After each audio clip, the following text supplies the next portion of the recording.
Welcome back to High Stakes. Today, we will be discussing the following NCAAF matches that is happening on Saturday, September 9, 2023. We will be providing our team, total and prop picks for the day. Before we get started, please remember to subscribe to our channel and turn on notifications so you don't miss any of our videos. If you want access to our premium picks, you can check out our Patreon page. You can find the link to our Patreon page in the description and comments section below. Purdue vs Virginia Tech. Our team pick is Purdue plus 3 points. And here is why. Yet, in this case I do believe the optimism has got a little bit too one-sided for the Hokies here, and even knowing it's rooted in anti-Purdue perspectives, a team facing a step up in talent level, trying to duplicate an adversity-free game, is not generally one I want to be backing. We've yet to see what happens when the Hokies get punched in the mouth with a negative play or two, and you know Purdue is looking to unleash some frustration after last week. Not to mention that you are also getting the worst of the number by backing the Hokies now, another betting practice I'm not particularly in favor of. Yes, 4 of Virginia Tech's past 5 games have either been wins or losses by a single point, but there are still 2 losses in there. Yes, Purdue's defense looking bad last week versus Fresno after finishing the year allowing 43 and 63 points against in their final 2 games, looked awful, but the 2 games last year they were expected to lose big as plus 16 dogs versus Michigan and plus 15 dogs versus LSU, and 2 of the 3 foes, LSU and Fresno, did the bulk of the damage through the air. Virginia Tech's a run-first team again this season after calling 42 rushes to 25 passes last week, and Fresno had a paltry 3.13 yards rush against this leaky Purdue defense. The Boilermakers did just fine against the rush a week ago, and with the longest past completion by Grant Wells being just 18 yards last week, the vertical threat passing game that killed the Purdue defense a week ago just isn't there with this Virginia Tech offense.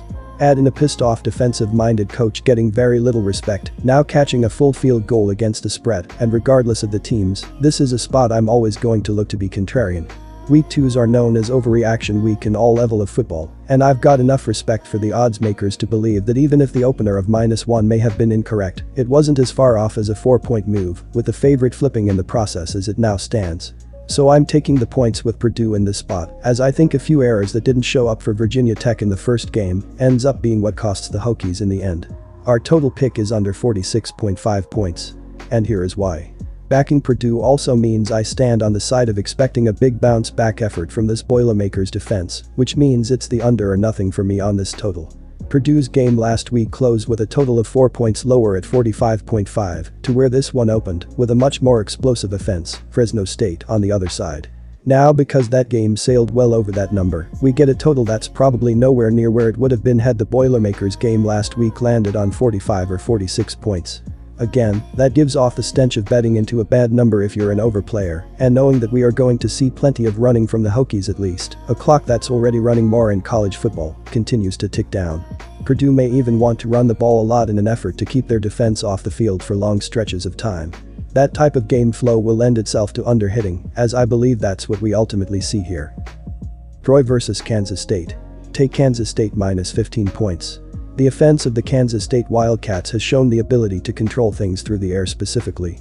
Sophomore wide receiver R.J. Garcia too showed the ability to dominate as he finished week 1 with 5 catches for 119 yards, 23.8 yards per reception, with a touchdown grab. With a dominant player that can be the focus of the defense, this gives the remainder of the offense a great chance to dominate as well. The Kansas State Wildcats defense absolutely dominated in week 1 against the FCS Southeast Missouri State Redhawks. They did not allow a single point on 227 total yards of offense, 221 passing, 6 rushing. Their sheer dominance in the trenches was shown as they only allowed 0.2 rushing yards per attempt throughout the 60 minutes. The Wildcats also dominated as they only allowed the Redhawks 13 total first downs throughout the game. Things are going to be a little more difficult this week, but they have proven to be a force. There is a reason why the Kansas State Wildcats are ranked entering this game, and the Troy Trojans are not. The defense of the Wildcats showed the ability to limit offense against them, and in another give-me game, the Wildcats should absolutely dominate here. Troy struggled as they turned the ball over 4 times, and this Kansas State defense is going to hit hard and knock the ball out. This feels like a 20-point game at the end of the day, but go with the Kansas State Wildcats to cover the spread at home here. Go with under 50.5 points, as it seems to be the best option for the total here. With the implied total having Troy scoring more than 2 touchdowns, that feels a little too high. With both teams having good running games last week, it would not be too shocking to see them try to work that into the game. With the Trojans struggling on the offensive side to keep the football, this will be interesting to see if they can score enough here. UNLV versus Michigan. Take Michigan minus 36.5 points. And here is why. As expected, Michigan handled Eastern Carolina, the big house, in their season opener, winning 33. They failed to cover the minus 36.0 point spread, while the 33 combined points came in comfortably under the pregame total of 53.5 points. J.J. McCarthy didn't skip a beat as he racked up 280 yards through the air while slinging 3 touchdowns. Blake Corum added a touchdown on the ground while picking up 73 yards on 10 attempts. Despite the early victory, the talk around Ann Arbor is still centered on the fact that Jim Harbaugh is suspended for 3 games. The head coach opted for an interesting strategy, appointing 4 assistants to divvy up the head coaching duties while he's gone. Jay Harbaugh, special teams coordinator, will handle the first half this weekend, while Mike Hart, running backs coach, will take over for the final 30 minutes. The defense has been a strength for Michigan in recent years. Last year, they ranked 5th overall in yards allowed, 292.1 YAPG, while sitting at 6th in points allowed per game, 16.1. They picked up where they left off, giving up just 234 total yards in Week 1. Ernest Hausman led the way with 6 tackles in Week 1, while Mike Sainristil added an interception. Even with Jim Harbaugh missing this weekend's game at the Big House, I have to think the Wolverines will take care of business against the Rebels. Not only am I expecting a win, but I think they're on a way with this game and cover the spread. This Michigan offense looks like a well-oiled machine, and I don't anticipate any slip-ups in Week 2. J.J. McCarthy was fantastic under center in Week 1, completing 26 of his 30 passing attempts. He also added 280 yards and 3 touchdowns. I guess the only question worth asking is whether or not the Wolverines will let up at some point.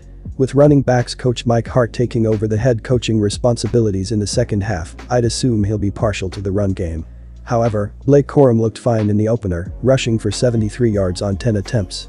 I feel confident that Michigan will put up north of 40 points against a UNLV side that surrendered 14 points to an FCS program last weekend. Take under 58.5 points. Part of the reason as to why Michigan can cover is because of their defense. This unit allowed just 16.1 points per game last season, the 6th lowest mark in the country.